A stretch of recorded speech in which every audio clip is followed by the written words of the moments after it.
Very calming. Bear with me just a sec. Oh, I was doing this last night. It's funny. Just sort of things that work, and I was very upset with myself about some mistake I made or whatever, and I was really beating myself up. And I said, okay, if I'm going to beat myself up, what if I do it in a really soothing voice? and Right, right. and it really immediately changed it. I was started Yeah. laughing, and I was Like like, God, right? oh, You're just like, like, "Oh, oh okay." yeah, I'm such a moron. God. And then I'm laughing because I'm like, Yeah. oh, okay.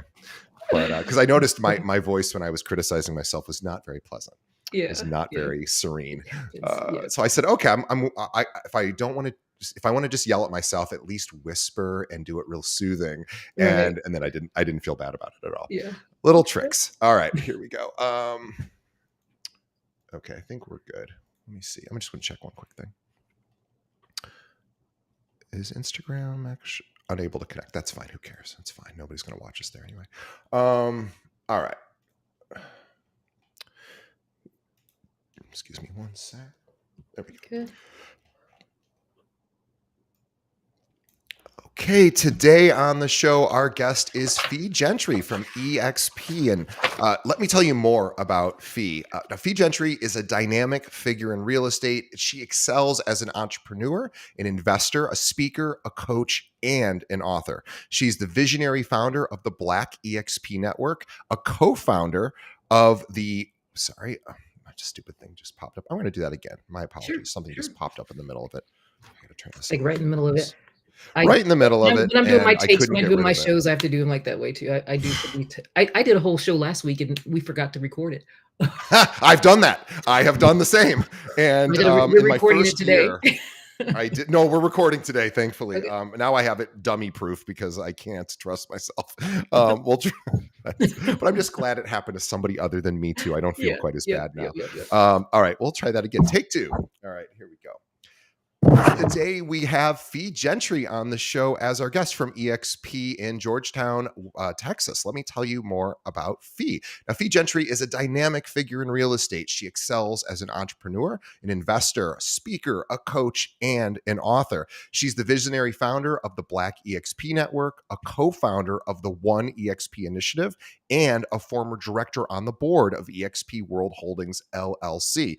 Now, since 2004, when she became a licensed Texas realtor, her mission has been helping women and underserved individuals achieve financial independence through home ownership. With over 2 decades of entrepreneurial experience, Fee is the driving change both within and beyond the real estate sector. She's currently the CEO of Live Better Ventures, running a business incubator, and hosts the fellowship on YouTube. Now, for all things Fee, we want you actually to go to her Instagram, which is at Fee Gentry. Fee, welcome to the show. Well, thank you, DJ. Man, I was like, when you were reading that, I was like, who's he? Who's he talking about? Who's that amazing Who's person that lady? Right? Like she referencing? sounds like like she sounds. She's a little superstar. Yeah. Yeah. Well, you are a superstar, and I am excited to, number one, you're such a sweet person. We were just chatting backstage, and I'm really, really excited to speak with you. But besides being just a pleasant and lovely person, I really want to, you have some really great things we're going to talk about today, specifically money that realtors are leaving on the table, and also with the talk of AI and just technology always increasing and trying to edge out realtors, what we can do to future proof our businesses. So we're going to talk a lot about that. But before we get to that, let's talk about you. And I'd love to hear about how you got into real estate, because you have done a lot. So tell us about that journey. Man, real estate, DJ, was like plan F for me. Like it was nowhere on my radar. Right? I mean, actually, I was in physical therapy school, so I had, my goal was to be a physical Wow. therapist, and so I went to PT school. I did post rehabilitation. I mean, that was in fitness. That was my career, and then And we should mention for anyone, I'm sorry to interrupt your sure, lovely story, but just to make a big deal about this, PT school is often talked about as being just as challenging to get into as pre-med, because Yeah, there's fewer actually PT schools than there are med that's right. schools. And I don't know if that's still the case, but it is a big Yes. deal to get into a PT program. And so, yeah, I'm sorry. So tell us No, more. yeah. So I was in the number one physical therapy program in the state of Texas, and I just Wow. boom, I just said, "This is not for me." Like because Yeah. I had, it was just weird. And and I've always been an entrepreneur since the age of like 9, 10, 11 years old. I've always had businesses. So I, read this little book like a lot of people have, right? That book called Rich Dad Poor Dad by Kiyosaki. Sure. And that one little sentence says that 90% of people of millionaires or people who have wealth are in the real estate business. I didn't see the sales part. I just saw in the real estate business. So silly me, my mom was building a house in Central Texas, sight unseen. And so her realtor was like, and who also happened to be the commissioner of the state of Texas, was like, Wow. when I came to meet, check on the house and meet with him, and he said, "You would be really good in real estate." He goes, "I want to introduce you to one of my friends who happened to be the," and she was there. I didn't know who it was. Avis Wukash happened to be the commissioner of the state of Texas. And they're like, "You could be top 1%." And I was like, I just didn't even listen to them and I blew it off.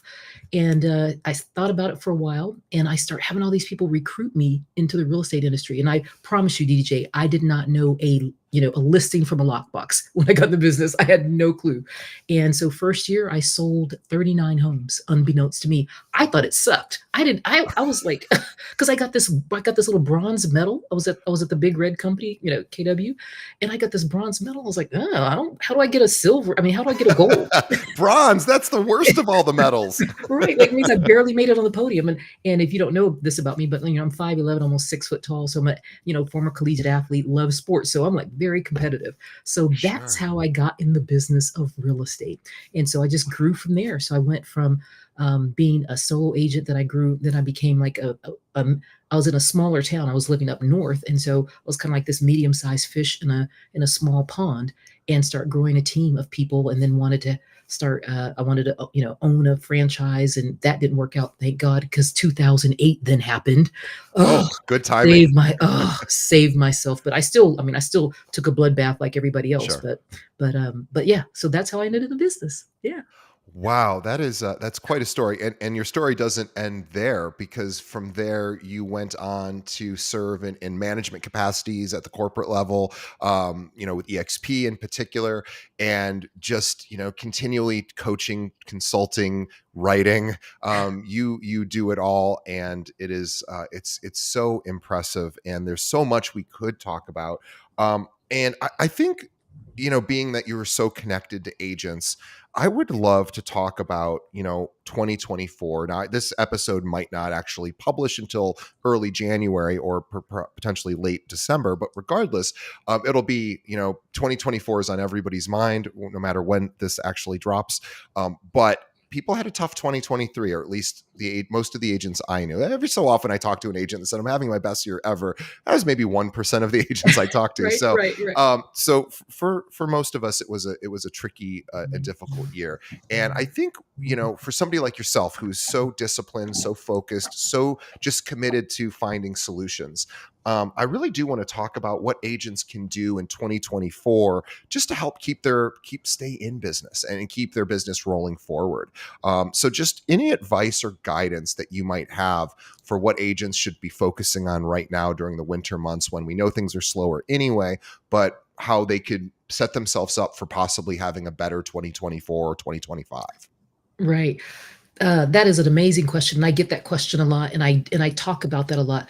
We wish we'd have started in October. So the people that I work with, we say, let's start in October, that 90-day window, right? But since we can't do anything about it, let's start today. Like, so what can you do today? And I always talk about, what do you need to do right now to future-proof your business, right, for Yeah. 2024? So that and so my goal here for your audience is just to help set them free, right? Free from worry about artificial intelligence taking over, free from the attacks from these major, institutional investors, and I want to set them free from any other outside forces. Because the first part that we have talked about is, let's get their mind in check, right? So I don't want them to be a victim of the economy. I want them to, first of all, let's talk about your mindset. You have to make a decision. So that's the very first thing I talk to people about.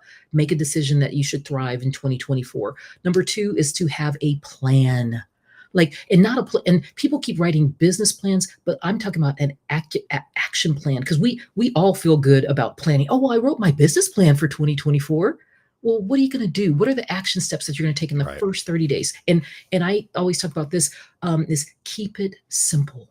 Yeah. We write these elaborate business plans, and I'm just talking to people about in 2024, we're going to just have to keep it simple, like, and go back to the basics and the fundamentals of everything. Yes, we need to leverage artificial intelligence and learn how to use that, but we need to leverage it. And what I'm calling collective capitalism is, or or collaborative capitalism this year. That's what people should be focusing on in 2024. Who, it's not what you need to do or how to do it. Who do you need to connect with in Yeah. order to get through the next year to 2 years, and possibly even 3 years? Because I believe this is the, according to Fee, disclaimer, right? These are just my own thoughts and beliefs. I believe that real estate is going to substantially change in the next 24 to 48 months, whether it's from the Department of Justice, the court cases, or whether it's, technology, or the consumers who've just decided, they've got a different feed, and they want to do something, or the collapse of NAR. I mean, I don't know. We don't know. I don't have a Sure. crystal ball. But either way, like I said, my goal is to set your audience free, to do something different this year. Yeah. Thank you. And I think, by the way, a wonderful goal, and very appreciative to you to come on here and share some of your wisdom and knowledge. And we should, I was thinking as you were saying about keeping it simple. So I recruit agents for a living, and our audience, a lot of them don't do that, but I think our audience can possibly relate to this little quick story. So for years and years, every week we'd have a management meeting, and they would say, DJ, how many people did you hire this week? And that was our measure of how well I was doing. And I've been doing this 13 years. So it was just a standard metric. It's like, how many sales did you get? That kind of thing. But it was, how many people did I recruit? And then we finally realized that what we call our key performance indicators, that's just the end result of me doing Yeah. all the other tasks. And so, assuming that I never get better at recruiting, what is the actual driver? It's how many conversations do I have on a daily basis? Right. So it reminds me of that Brian Buffini, old Brian Buffini thing that where he would say, you got to meet 2 to 5 people every day if you're Yeah. a realtor, and just add them to your database. And I was like, well, and there's a lot more to it, of course. But if we're looking at the most basic activity that a realtor should probably consider if they don't have enough business right now, is keep adding people to your database, keep having conversations, meet new people, get them into your CRM. And so for me, I don't focus on how many people I recruited anymore. It's how many conversations did I have this week with agents.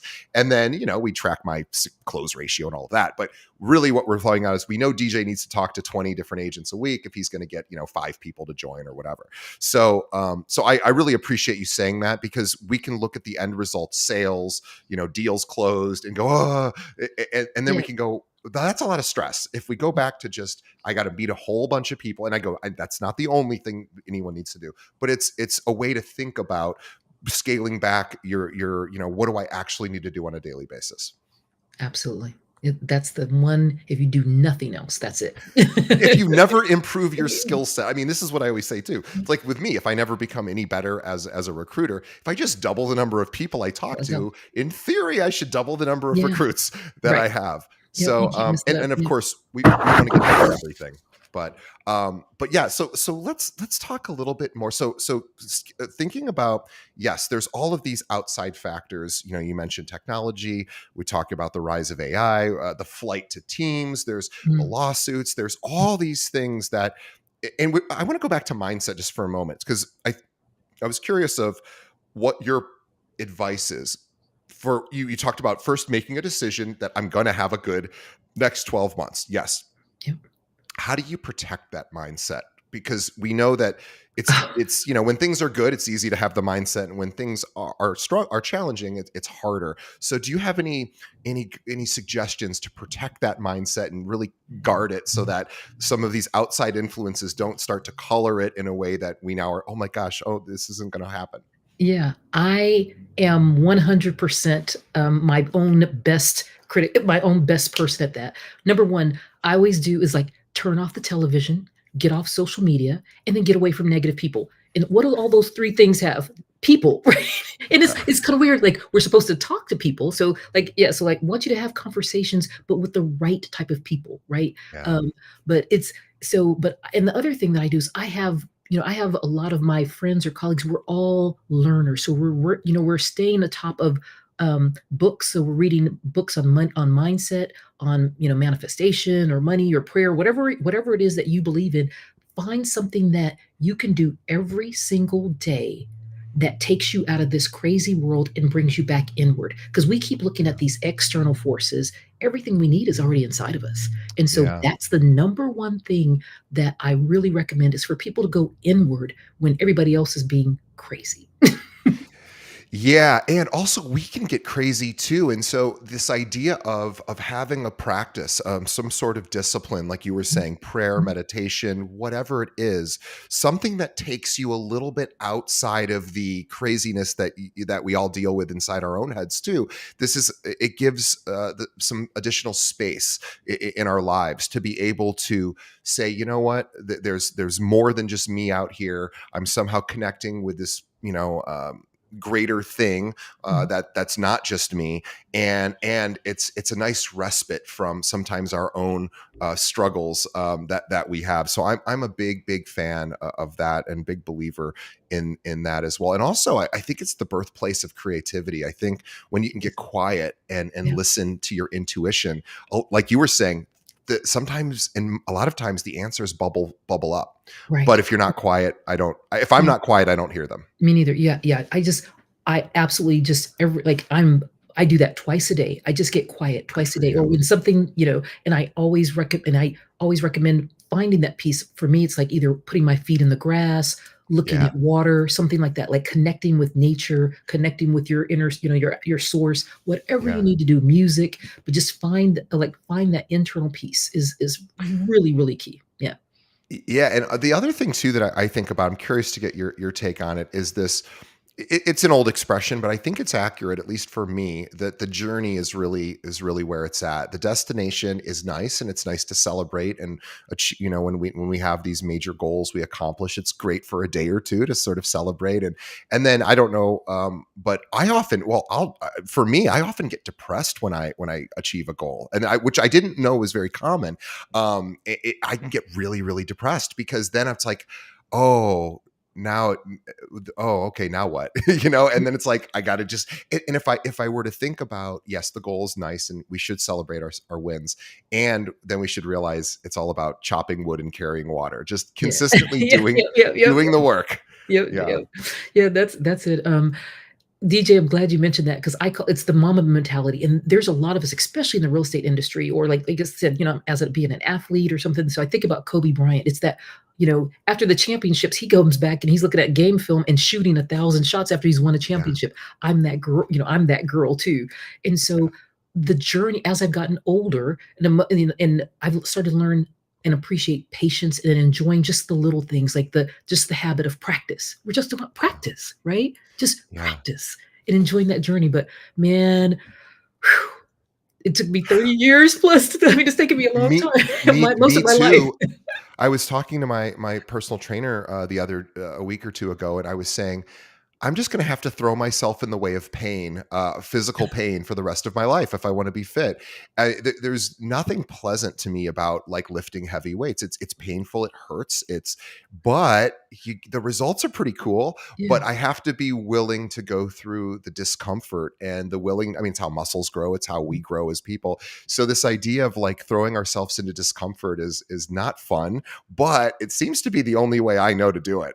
yeah, So this idea of getting into habits, and just like, I don't like working out, but I do it. I yeah, don't I don't yeah. have to like it. I just Yeah, have to do you do. Yep, it. yep, yep. Yeah, it's about creating habits. That's why when I was talking about, when you're making people making plans and goals. No, you need to just develop habits. Yeah. That's the number one thing. James Clear's book is probably one of the Yep. books that I recommend more than anything is Atomic Habits. Oh, Long read, and the way he builds that great book. book, it's creating a habit, right? I mean, when Yeah. the way he even lays out the book. So yeah, it's creating habits. And man, like you said, it sucks, but you just do it. Yeah, and here's the good news. I was thinking about this with exercise. So I don't like exercise. Some people do. I know some people actually really do love it. So I'm only speaking for myself, but I never did did enjoy lifting heavy weights.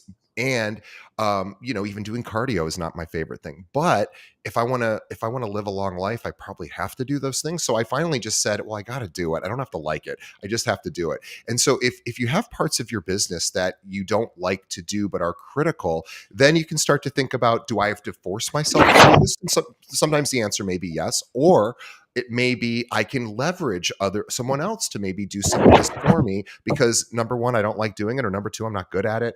And there's all these ways now to get people to help you. We have a global economy. We have this gig economy that we can tap into and get help from people in other places that maybe charge less than what people locally would charge to do similar work. And if you're having problems staying on top of your habits, yeah, well, maybe get some help, or get an accountability partner. But I want to talk a little bit about future proofing one's business, and this idea of leaving money on the table, because I think this is something that most agents don't think about at all. They're just focused on the next transaction, the next client, and there are a lot of opportunities. As somebody who is in management at a brokerage, this is a huge focus for brokerage owners right now, but it also can be something that teams, agents, they really should be thinking about additional streams of income. So let's talk about that. Yeah, so this is probably one of my favorite things to talk about, and I've been talking about it for a long period of time. So, DJ, most real estate professionals are renting their careers. Let me say Yeah. that again. Most real estate professionals are renting their careers. They're going from transaction to transaction. They're doing, they might be at a brokerage where they have unfavorable terms. Yeah. And then the other parts of the money that they're leaving on the table. So I want you to imagine this, and I always kind of do this exercise. Draw a circle. So if somebody's watching this, do this as I'm talking about it. Write a circle, put your name in the middle of it. What do most real estate agents do? Like how many people get paid during a real estate transaction? So let's just start naming them. Who gets paid during a real estate transaction? The realtor. The realtors, both, so buyer and seller side, yeah. The Buyer, brokers, sellers, the brokerage gets paid. The Headquarter- title company gets paid. The yeah, lender gets paid. right. Videographer, Inspector. yep. Home inspector, The utility companies get yep, paid if yep, sometimes. yep. Movers, Movers, yeah. videographers, stagers, Sign the companies, yeah. the state records, county clerks. So Yeah. DJ, when I do this, I have found that on one single transaction, up to 41 people get paid off of one transaction. And guess who's in the middle of that transaction? Yeah, the agent. The agent. And that's what I talk about, leaving money on the table. We are now, when you talked about that gig economy, we have the ability now as entrepreneurs, we have to stop being self-employed. I'm talking to people about going from solo to CEO, or being self-employed to a real estate business owner. And a lot of people think they're real estate business owners, and they're not. They are self-employed. And so the entrepreneur of the future is going to have to stop leaving money on the table. And there are compliant ways for you to get paid, especially from title, from mortgage company, from mortgages, because you're watching the brokers do it. I mean, our brokerages are doing that in the models of, so now in the future, and it's nothing new, but it's a different way to look at it. If you keep saying that my lending partner, if your lending partner is not providing you resources or an ability to get paid or something, that's not your partner. That's just a vendor. And so we have Just a vendor. Yep. it's just a vendor. And so there are so many different ways to get paid on the table. If you're, we have real estate professionals you can own a vending company. We have real estate, staging companies. We have real estate owners who own, who can become, property managers. You have to watch, Yeah. check your local, but there's so many Sure, different ways. sure. I'm looking right now in this country, we have 30,000 baby boomers retiring every day, and Junior wants to be a YouTube star. He doesn't want to own a plumbing company, a HVAC company. Right. He doesn't care about being a property manager, but we have the ability to go ahead and buy our cash flow. We as real estate professionals can buy our cash flow. We keep creating these companies and doing these transactions, but we can buy cleaning companies. We can buy move out companies. I mean, there's so many different ways right now for us to make money, and we're leaving $10, $15, $20,000 a month on the table. So that's Wow. what I've been doing lately, is either buying into equity, so creating equity positions with companies, who already service the real estate industry, where they're handyman companies, they've got a landscaping company, a tile and grout company. All those get paid off of a real estate transaction, by the way. Yeah. And that's where there's the opportunity. And so, especially those in the real estate businesses, like who are, bigger teams, you're already utilizing these services, the moving services, moving trucks, I mean, moving companies. There's so many opportunities. Like we talked about the 41 ways that people, up to 41 ways people get paid off of one single real estate transaction. That's how you got to Yeah. start leaving money off your on the table. I love that. And this idea of investing in, taking some of your capital, your commission money, for Mhm. example, and reinvesting it into another business where you have an equity position. And yes, there are all sorts of ways that agents can align themselves and get paid in, legally compliant ways, RESPA compliant. Right, right. But DJ, most of the ways I can teach you. I mean, I'm doing it with, like, sometimes you're doing it with no money down, because Yeah. we're real estate professionals. So, like, Right. where they may suffer and don't know how to market, or they don't have a CRM, they don't understand. We already know how to do that as real estate agents. That's what our job is. We know how to connect people. We know how to do social media. I mean, think about all the tools that we have in our Yeah. toolbox as real estate professionals. It makes total sense for us to, like you said, we can, like I said, do some earned equity within those positions, and do Yes. some, yeah, in revenue share. That's what I we're am. talking about. That's what Yes. it's revenue share. Yeah, So for every vendor that an agent has, they absolutely should reach out, again, making sure it's, compliant, you're not RESPA violating compliant, right, license right, law. exactly, Yeah. right. Disclaimer, disclaimer, disclaimer. Yeah, But right. find out, find out what the rules are in your local market and Mhm. state, and then reach out to, the attorneys, reach out to, and some people are able to help you in certain ways and some aren't. Right. But if you're sending business to somebody, you should be asking them to do the same at the very least, or saying, how could I help you? For example, if you're very good, if you're strong, like you were saying, at social media, if that's your thing as an agent, Yeah, you're really good. Well, guess what? Most business owners aren't. So that's you have, relationships with inspectors, all these ancillary sort of services. You then can go to those and say, I can help you with that. Or let me at least just fire some business off to you, and then let's work out an arrangement yeah. where, where we can both participate in the profit. So I love that. Yeah, that's the new way, of doing real estate businesses. How do you make money in between the commissions? This is what it's looks like, right? Because unless you as a solo agent, or even as teams, figure out a way to earn multiple streams of revenue, it's going to get tough. It's going to continue to get tough, Yeah. in terms of gaining market share. These are blue ocean strategies that are out there. And like I said, one out of every 12 business owners are just going out of business. And we've seen that in Yeah. COVID.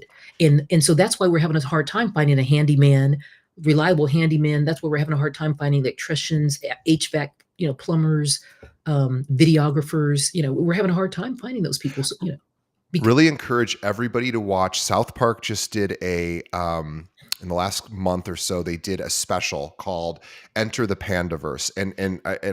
One of the plots, one of the subplots of it was that we are so used to having things done for us that these trade positions, these skilled laborer positions, handymen, plumbers, etc., painters, people don't, a lot of younger people don't aspire to those positions. They want, like you were saying, want to be, more involved in technology, be on YouTube, whatever. yeah, They're not necessarily seeing that as a viable, sort of career, even though it is a viable career. And right, so as a result, those trades are really suffering. yeah, But the need is still there. So you're yeah, absolutely right. Like, yeah. if you think handymen are going out of business, oh my gosh, they're probably having they are going to do better and better and better and better, because less people are learning those skills, Yep, and we all need a handyman. yeah. So you're absolutely right. These trade jobs are, they're so critical. Yeah, yeah, they are so critical, especially for us in, like I said, in our industry. Because, like, yeah, it's, and I talk, so I get to talk to these handy guys and these tradesmen, and it's been really, really fun talking to them, and working with their businesses. Yeah, yeah, Well, at the end of the South Park episode, the handymen and the trade positions, they become the celebrities now, because they become the wealthy people. And so it's yeah, this very cute story, but it's got a very strong point, is we there are opportunities here to think about sort of services that are not going out of business, that are not, a handyman is basically future proof, at least for a Yeah. long time until robots come in and do it all. Yeah. But Yeah. that's a Yeah. long ways away. So Yeah. we That's a have, long we have, ways. Yeah. Yeah. yeah, and maybe it will never happen. And there's always going to, and realtors too.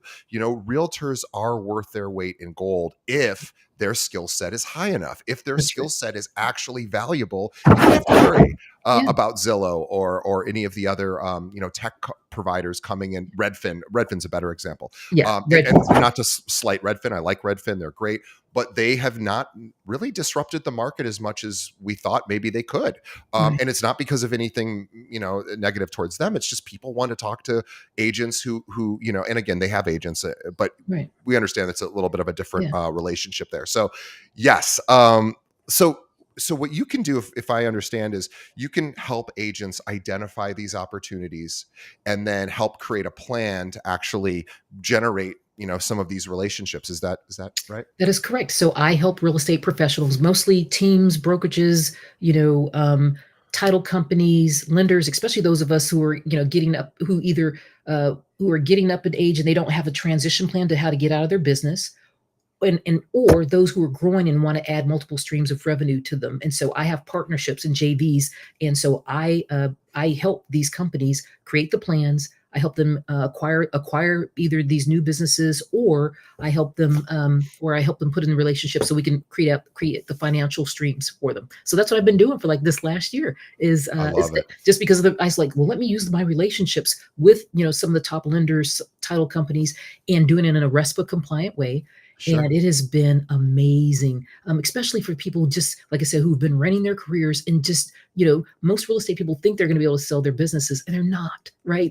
You're just not going to. And so I teach them how to transition out of it and keep that income stream coming in. And that happened Yeah, from it started from EXP. I learned that from it's just a different business model. absolutely. Yeah, yeah, yeah. Yeah, it's funny. So one of the things we started doing here as a recruiting tool, and for any of those who are listening who are either brokerage owners or team owners who are looking to expand their team and hire, I've got a great tip for you. That you could start doing this in your local market is offer free headshots. And invite the agents from other firms that you're looking to recruit or bring on your team or whatever. And here's how we do it. So because this is exactly to your point, basically what you're doing. So here's how we do this. We hire this photographer, and then I said, well, I don't want to pay for all that myself because it's quite expensive. So Yeah. instead, so now we have an insurance agent that hangs out during the party. We have like a headshot party. We have an insurance agent. We have an attorney. We have a lender. We have an inspector. And we have a financial advisor. And so we have everybody that would love to talk to all of these people. We all share the cost. This is a strategic partnership. This is exactly, basically what you're saying is, yes, they're not paying me, but we're all paying the photographer. And I only have to pay the photographer a little tiny amount now and I get to do this event that is pretty cool. People get free headshots. So my point is this is a way to do a version of that. Like you were saying, is building these partnerships where, you're getting in front of the people you want, and then hopefully either sharing the cost or having somebody even compensate you for some of those efforts. And you absolutely could do this. And just to talk about title for 1 second, and I know every state's a little different, so I Right. don't want to throw numbers out there that because Right. they wouldn't be applicable to anyone unless they were in our situation. But I will tell you, as a brokerage owner, at least in the state of Illinois, it is major revenue for a title deal. In other states, it's less, but regardless, it's still something. And if you're not figuring out a way to participate in that way, you are absolutely leaving money on the table. Yeah. Here in Illinois, it's big money, and in other states, it's not as big, but it's still money on the table. Right. And it's for doing the things that you already do anyways. And that's what I keep, Mhm. people are like, well, I don't want another job and I don't want to go run a handyman service business. No, I'm teaching you how to do this without you're not going to go pick up hammers. You're not going to you're not going to go, have to become a virtual assistant yourself or any of that. This is like these are ways that you can do this with with operationalized control, right? Like it's Yeah. just putting butts in seats to make sure that work gets done, because that's what your job is to do as a if you're a team leader. Just it's your job is to make sure the work gets done. Yeah. It's quarterbacking. And It's as always what as we do as an anyway. Yeah. agent too, you should be cultivating these relationships with your vendors anyway, and talk about saying, hey, I would like us to be a more strategic partner and figure out how we can help each other next year. So yeah, I'm happy to continue to send you business, Mr. and Mrs. Vendor, and I'd like you to be more part of the team as opposed to just a vendor for me. So Yeah. what can we do together where we can both participate in the success of this? Yeah. And I'm going to refer every single person who comes my way to you. And I'd love to hear about, maybe what you can do on your end to help facilitate more deals for me, or maybe some marketing dollars, or whatever, again, Mm. is RESPA compliant and, Yeah. license law compliant. But there are ways to do this. And agents are oftentimes not as confident to ask. They don't know exactly what to ask for.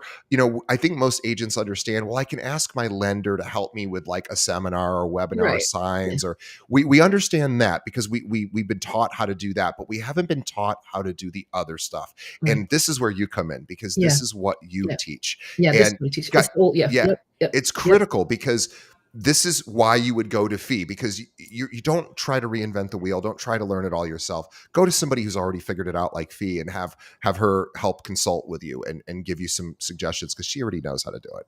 Yeah, yeah. It's been amazing. Yeah, people think on the outside, yeah, there's some nuances and intricacies, but we've now done it across the country and now, and it's yeah, and you're right. It varies from law to law, from state to state. There are different laws about different things, but yeah, I'd love to help anybody who would love, I'm open to talking to anybody who's interested in looking down that path. Yeah.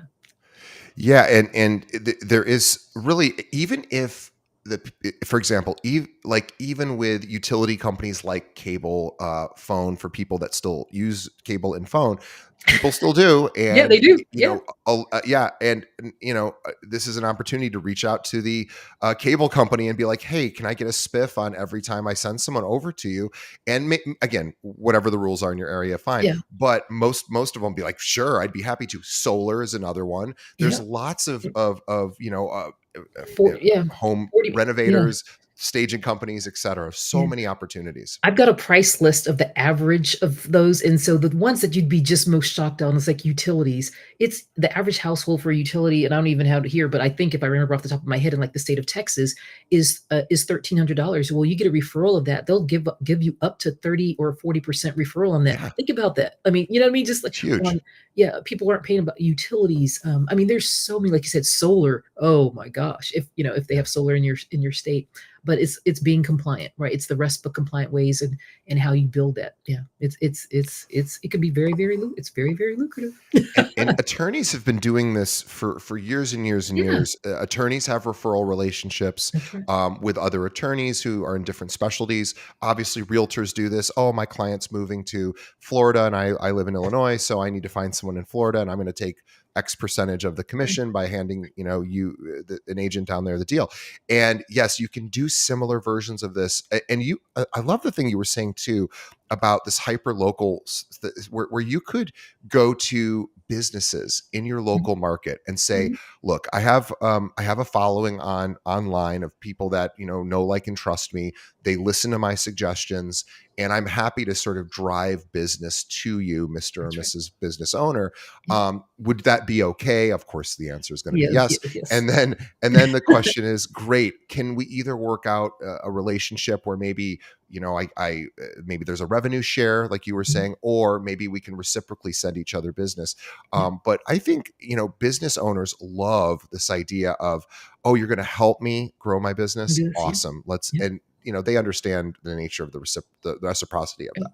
Yep, exactly. Yeah, and there's three ways that people can generate business that way. So I call it like one being an affiliate, right? Like we talked about, like you could possibly get income. Two being we call it just a connector, like where you as the real estate professional look really good by being able to offer that higher level tier of services on it, and you may get a discount yourself. And then three is like absolutely, you know, you become a professional. You are sharing in revenues, or you might own, or you do performance guarantees, get some performance bonuses on stuff, and you revenue share. So those are three different tiers, and I've got about four other tiers of ways you can Wow. do that. Yeah. I mean, and what are we talking about? Sort of bottom line on a transaction. If a and again, numbers are going to vary wildly, but Yeah. we're talking about possibly adding $1,000 or more in profit to even a transaction, Just possibly, or more. or more. So Or no, or yeah, more. Yeah. or Or more. more. Yes, yes. I was being very conservative Yeah, because yeah, I know even what title gives us per deal here in Illinois, but which is yeah. thousands. Right, So that's what I was talking about, title. Yeah, yeah, oh, just on title, mortgage, if you just think about, we talked about, remember we said up to 41 different ways you can get paid on a transaction. Okay, let's just say you got paid on 3 more.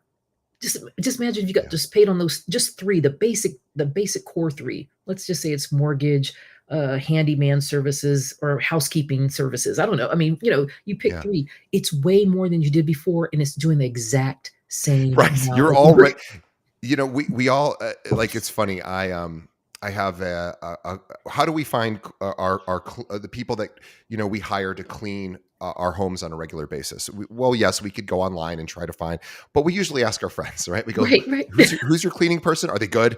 Yeah, Oh, right, they're good. right, Okay. right. They're not stealing from And you. those, Okay, there you go. no, Right. yeah, right, yeah.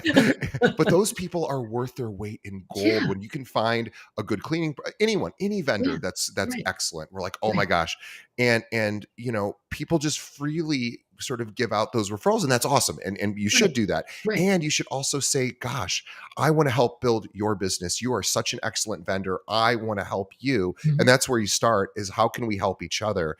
And agents are just not used to asking that question, and this Right, is the question.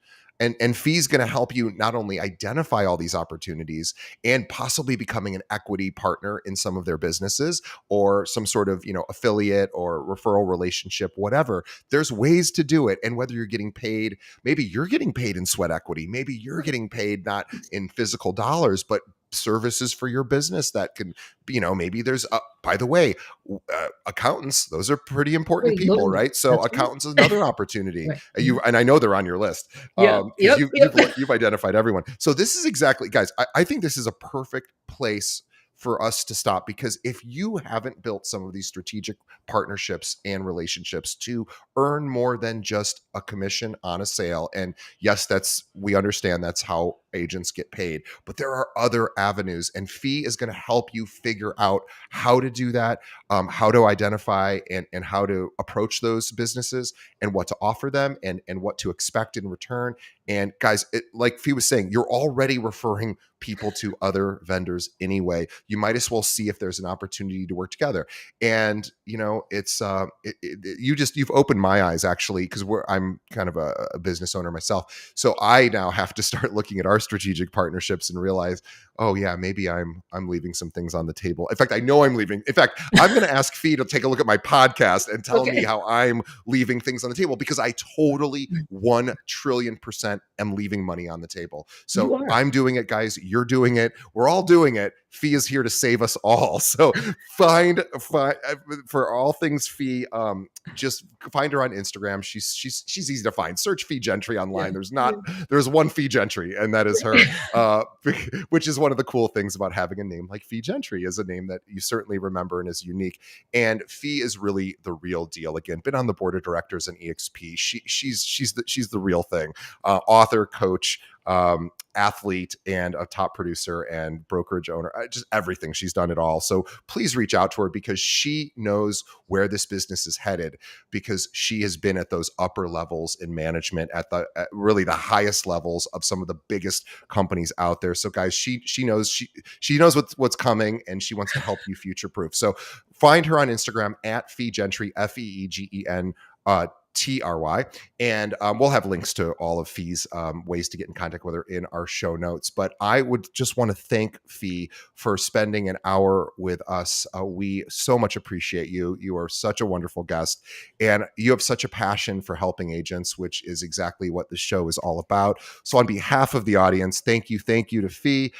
This is a wonderful way for me. This is my last interview before I go on holiday break. So what a fun interview for me to have. So selfishly, thank you, Fee. But our audience also thanks you. And then on behalf of Fee and myself, we want to thank the audience too. You stuck around to the very end. We appreciate you. We honor you. This is for you. So thank you.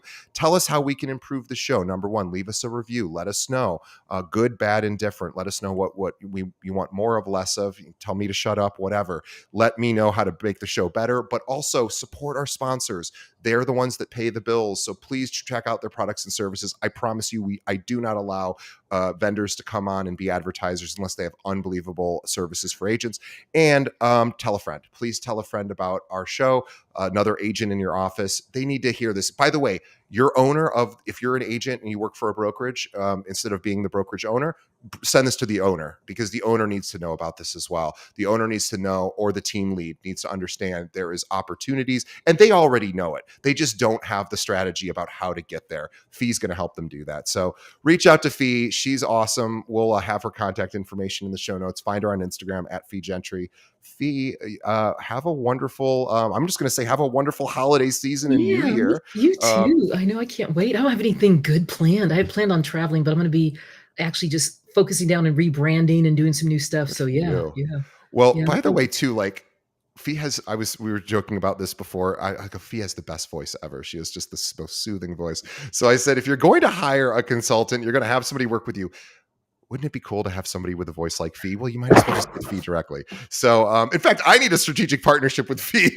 I'm only teasing, but I am happy to promote Fee because she's wonderful and very, very skilled. But she also has a wonderful voice, and she hosts shows, and she does it all. So reach out to her. She will get you on the right track. Fee, thank you so much. We will see everybody on the next episode. Yeah, thank you so much.